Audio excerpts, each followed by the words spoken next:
All right, we're live. It is 8 o'clock and welcome to Seinfeld. This morning's discussion will be on the Andrea Doria. Where would our group like to start?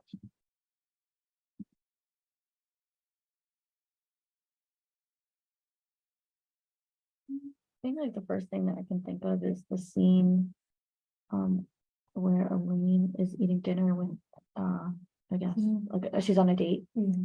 Yeah, on the blind date. And I guess originally on her first blind date, which she missed, she heard that the guy had been stabbed. So I guess during the second date, she was kind of asking him about that, and he was, I guess I got like little hints of PTSD, or at least symptoms consistent with patients that would have PTSD or any kind of acute stress disorder. In the boyfriend. In the boyfriend. She looks at knife. Yeah, and he was kind of like, he looked like he was on edge. Yeah, he said that he was jittery. He kind of was like avoiding talking about the incident, things like that nature. Yeah, so avoidance, hypervigilance. Just a quick clinical pearl, and I'll relate this to the shelf exam. And then with a reassurance, we probably reviewed this before, but it's probably a great idea to actually provide some clinical focus. People who have post-traumatic stress disorder, criteria A would be subjected to or have witnessed a traumatic event. There also may be, for lack of a better description, repetitive subclinical events that over time can result in post-traumatic stress disorder as well. Having witnessed or feared for their life is a little bit of a nuance to the DSM-5. So the individual may not have themselves been subjected to a life-threatening event, but may have heard of the event. You could still develop PTSD as a result. So that's a little difference, subtle difference from the DSM-4. When you look at the actual breakdown of these 4 different criteria sets, and previously this was even simpler because there were just 3 criteria sets and you needed a single criteria from the first, 2 from the second, and 3 from the third. And someone like me, that made a ton of sense in terms of just remembering. It's a little different now. There's 4 criteria sets. That is the American Psychiatric Association has split that third into 3 and 4. Relabel them a little bit, and unfortunately, the criteria don't match up real nice. 1, 2, 3, and then 4. So, nonetheless, very rarely, especially on a shelf exam, do you have to know the actual number of criteria for diagnosis and in clinical practice. While you do, because of that validity, you could always look it up. And so, not really a whole heck of a lot to memorize. That said, that initial criteria set of re-experiencing, right? Many of us will often think of nightmares and flashbacks, and we'd be right.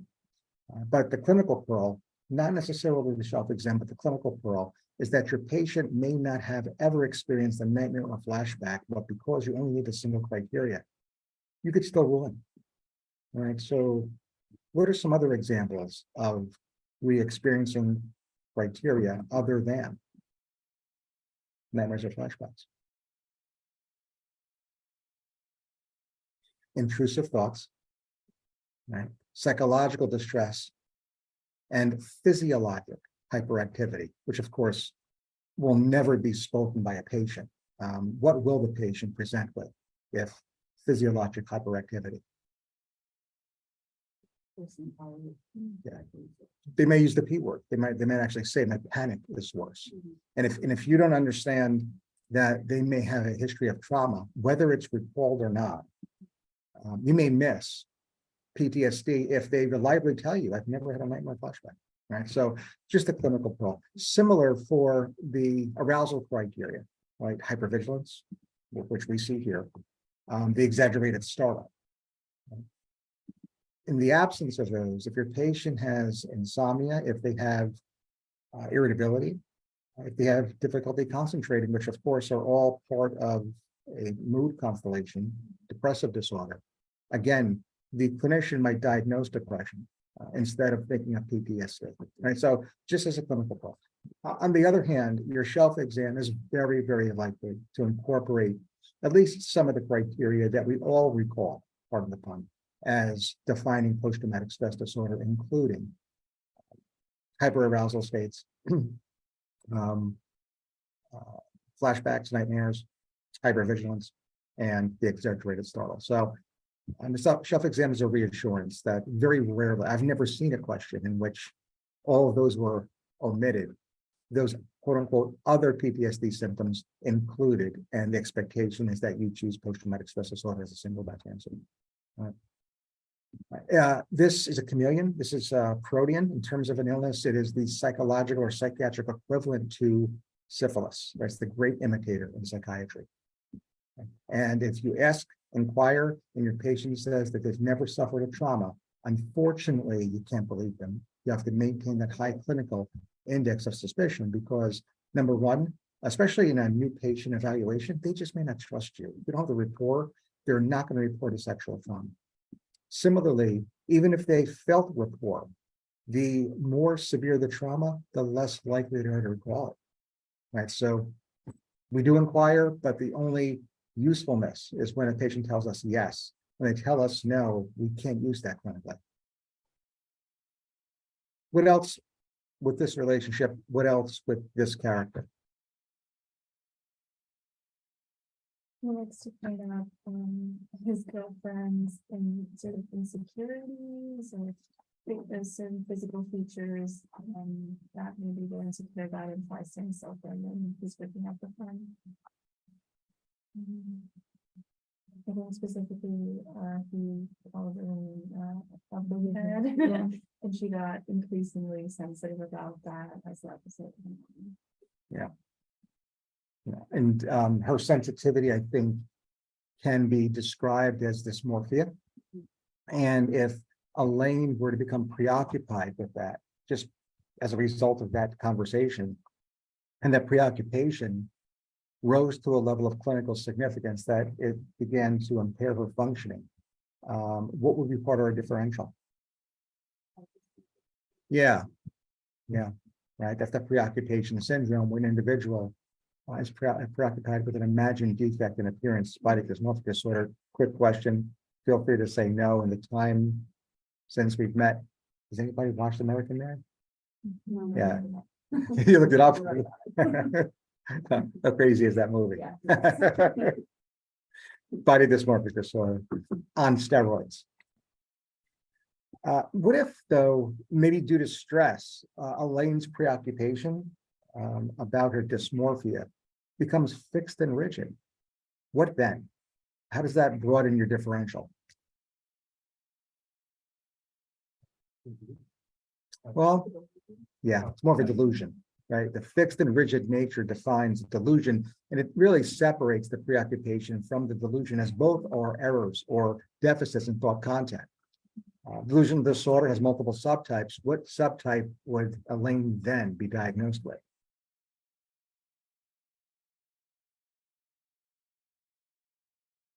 Somatic type. Dysmorphia is somatic type. Again, here, we can have someone with pre-established body dysmorphic disorder, but their preoccupation may evolve to a delusion. And if this isn't just a transient phase, she may have evolved, that is, the illness may have evolved to a delusional disorder, in as much as the preoccupation has evolved to a delusion. 5 different subtypes of delusional disorder. In this case, will be somatic type. What are the other 4? Prescriptory, good.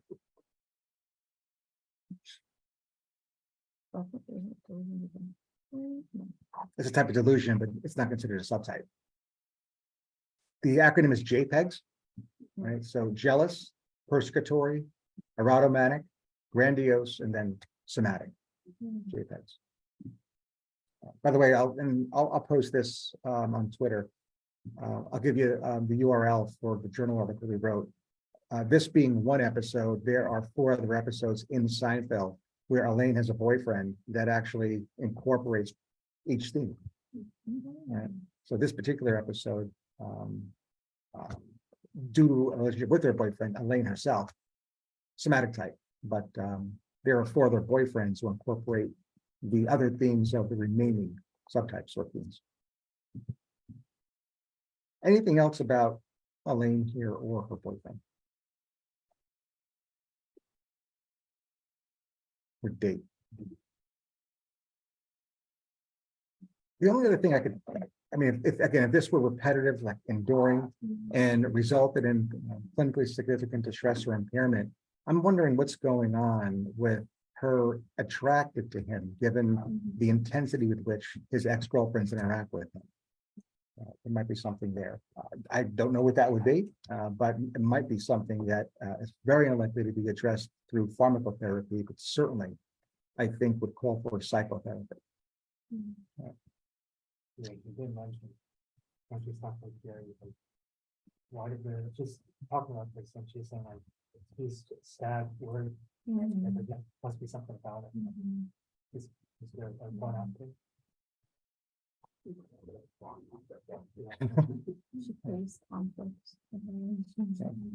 And again, for a single relationship, not a big deal at all, but an enduring pattern that itself results in clinical significance. This may come up to clinical attention then. All right, what other characters want to talk about this morning? Kramer. What did you observe in Kramer?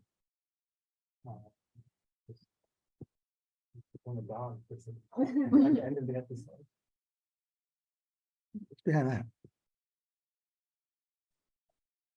There's like a weird, like, I don't know, is that about like paranoia, but like discuss with doctors and like he referred to like, And it must be weird, right? I mean, coming from our perspective. well, I mean, he was back. So he would like go see a doctor for his own illness, but like got a dog that had a similar illness and other doctor that and took the dog's medication. A quick disclaimer, there is a, for lack of a better word, subculture, trans species, in which individuals believe they are not human and therefore another species. So respectfully, unless those thoughts result in clinically significant distress, it's a norm. It's normative in our culture. That said, for purposes of didactic, let's say that it does result in clinically significant distress or impairment. What then will we do? We're going to keep it fictional. What's going on here? So I think we have the etiology. There's significant distrust. And now we're going to convene a team that's going to inform Kramer's psychotherapist because he has asked for help. Here's our team. And we want to kind of delve into this etiology. What theoretical construct might we adopt in focusing on Kramer's trust issues? Any particular theorist or theory we want to tackle here?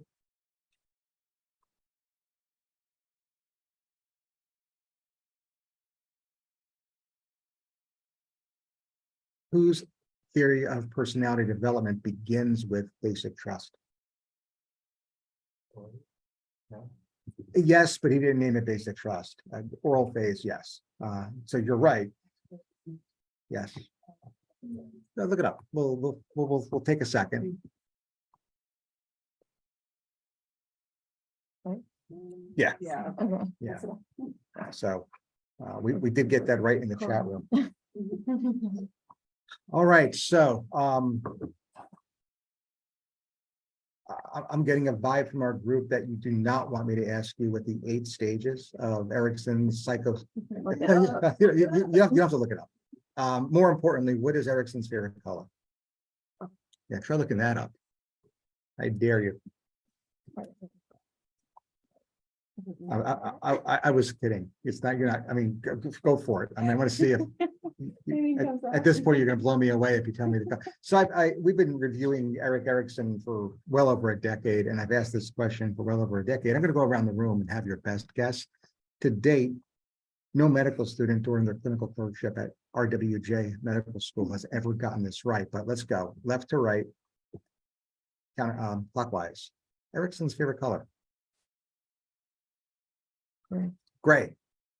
Orange. Yellow. I think so, yellow. Oh, it's a good thing you didn't because he's young. Blue. Blue. Okay, it's beige. It's beige. Yeah. Little known fact. Little. That's a real color. We'll tell Erickson that. There's a lot of theories behind this. His publicist was someone who I think deserves a lot of credit because Erickson was a horrible speller. So spelled B-A-I-G-E. you actually get the different psychosocial stages of personality development per this theorist's memoir. So B, basic trust versus mistrust. Now, the difficulty here is the A. Not only do you have to remember that he misspelled it, but there are 4 A's. I'm sorry, no, I take it back. I'm sorry. Autonomy versus shame and doubt corresponds and parallels Freud's anal stage. Okay. There are 4 I's. Anyone take a stab at this? Ooh, the duck. It's not independence. Insecure? It's not insecure. Isolation. So it's not isolation. It's close. That's close though. We're gonna keep that in the back of our minds. Initiative, right? Initiative, followed by industry, followed by identity, followed by intimacy. Right, and that takes us to young adulthood. The G is middle adulthood, generativity versus stagnation. Stagnation is a clinical term, psychological term that is defined through a midlife crisis. And then finally, the E is ego integrity, which is old age. Ego integrity versus despair. Did I get that right? You're good. All right. Beige. Less than 5% chance you're going to see that on your shelf, but now if you do it, they're easy points. All right, so Kramer, in his distrust for the medical field, may have been fixated or regressed back to the first Erickson stage of basic trust versus mistrust. So that's just our hypothesis that we would then feed to his psychotherapist in this fictional scenario. What else, Kramer? I actually initially thought he was having like some kind of hallucination where the dog was barking. But then I guess the dog is actually barking. That's just an Coughing. yeah, sorry, coughing. Something else. Just picking up on that just for a quick, again, probably clinical point. Individuals with cluster A personality disorder, which Kramer likely has, whether it's schizoid versus schizotypal, are subjected to or at risk for stress-induced psychosis. Right, so you have a predisposition. Remember, predisposing factors like precipitants, like perpetuating factors, can be biopsychosocial. So when we think through biopsychosocial precipitants, I'm sorry, predisposers. Psychologically, the cluster A personality disorders confer risk. All right, so predisposed, psychological predisposed, and that's the cluster A personality disorders of which Kramer has. Right, we know that he has a maladaptive use of the defense mechanism of fantasy, which is largely defining of schizoid, and certainly he's odd and eccentric, the hallmark quality of the schizotypal personality. So where he lands, I'm really not sure, depending on which episode you watch. I mean, it could be either or. Nonetheless, cluster A personality confers risk. It is a psychological predisposer to future mental illness, including what? Yeah, schizophrenia. Now, I don't think at any point in 9 seasons of this situational comedy, Kramer reaches the actual diagnostic threshold of schizophrenia, although your comment and observation is not one that is, I think, anchored to this particular episode. We see this. But the question for the clinician, if Kramer were to actually present psychotic to an emergency department, is this stress-induced psychosis? Because given the precipitant, he could have a transient psychotic episode within his personality disorder. Or, as we know in the medical literature, the illness itself, call it schizotypal personality, can over time evolve. And this particular patient can actually have a first break psychotic episode of schizophrenia. And we wouldn't know that until we follow this over time, right? Close follow-up, close monitor. But there are 2 ways in which people with schizophrenia are likely to present, cluster A personality disorder are likely to present as psychosis. One is in a transient phase, stress-induced psychosis, precipitant results in the psychotic behavior, and the other is the natural evolution of that predisposer, the personality disorder evolving into the psychotic disorder called schizophrenia. By the way, it confers risk for all the psychotic disorders, schizoaffective and delusional disorder as well. Questions about that? So again, your observation that he may have had an auditory hallucination about the dog coughing might be actually true, and therefore might be consistent with this idea of stress-induced psychosis in someone who is predisposed. I think the only thing that was, I guess, validated that this was actually happening was that everyone saw. Yeah, that killed it. Yeah, It killed the theory, but yeah. at least to give us an opportunity to teach that the clinical point. And let me kind of take this idea and kind of fold it into something we previously discussed, and that is body dysmorphic disorder. On shelf exams prior to 2013, someone who comes in with an imagined defect in appearance that looks like a preoccupation, that is, there's some insight that their preoccupation is a product of their own mind. Body dysmorphic disorder is the single best answer, right? However, in a very similarly written scenario, vignette on a shelf exam, where the individual has this belief become fixed, now it looks like delusional disorder. 2013 publication of the DSM-5, the American Psychiatric Association confounded things just a little bit. They have this designation, body dysmorphic disorder, with no insight. So that's gonna kill us on the shelf exam now, right? So it's no longer black or white. What I want you to look for in that shelf question is whether or not that lack of insight and therefore that delusional quality is transient. Is it stress-induced psychosis within the context of this disorder called body dysmorphic disorder? Because if so, body dysmorphic disorder remains your single best answer, albeit with no insight. However, if not, if it looks like there's actual progression of illness, right, and somehow the vignette's going to have to paint that, then we're looking at delusional disorder, right? The lack of insight is part of the delusion, and therefore the illness is called delusional disorder. In this case, it will be somatic type. That makes sense? Okay, so that's how we make sense of this new designation or qualifier, specifier that is new to the DSM-5.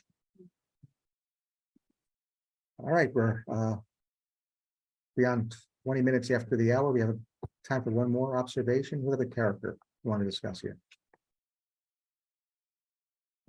George? Right, and that brings us to the Andrea Doria, which brings us to the ill-fated ship trope. Goes bummer to bummer. With the man who's trying to get the apartment and has gone through the traumatic experience of being on Andrea Doria. When George is sort of competing with him, who suffered mental. Yeah, this comes up on several episodes of this series, where not only is George traumatized, but he often refers back to his trauma as his scar. And you can begin to think whether or not he uses it as a crush. That's C-R-U-T-C-H, right? Crush. There's another episode, and the title actually, and the name of the episode is actually escaping me, but he calls himself an idiot and the king of the idiots. And when Jerry tries to convince him that he just screwed up so bad, George is more than happy to, again, argue with him who's the bigger idiot. So he has some insight as to his shortcomings, his diagnostic criteria, his signs and symptoms. And at some point, I think we would need to consider whether or not he's beginning to define himself through an illness, because that could be problematic irrespective of what that illness is. When it begins to define you, change your lifestyle, and you have an understanding that I'm not me, and you have that loss of sense of station, and therefore are defined by your illness, that's highly problematic. And I think we see that here. Other thoughts about George? tries to find sort of for a psychiatric friends, tries to find the origin of this trauma by meeting with his parents. And that conversation leads him to say, oh, I guess, no, I know. And that is a overriding theme of, again, through 9 seasons of the situational comedy. The stanzas, Frank and Estelle, are peripheral characters that are in multiple episodes, and I'm not sure if there's a single episode where you don't see this antagonistic relationship with their son. There's even episodes where George is watching home movies. So you could hear George as a child and get more than a peek in that window. So it's not even the character or the patient self-report. We actually hear, we don't get to see the home movies, but we hear a child George, 8 or so. It's not a nurturing home environment. All right, we'll end it there. For the interns, we're going to log off and we'll log right back on at 8:30 for our cable rounds. See you there.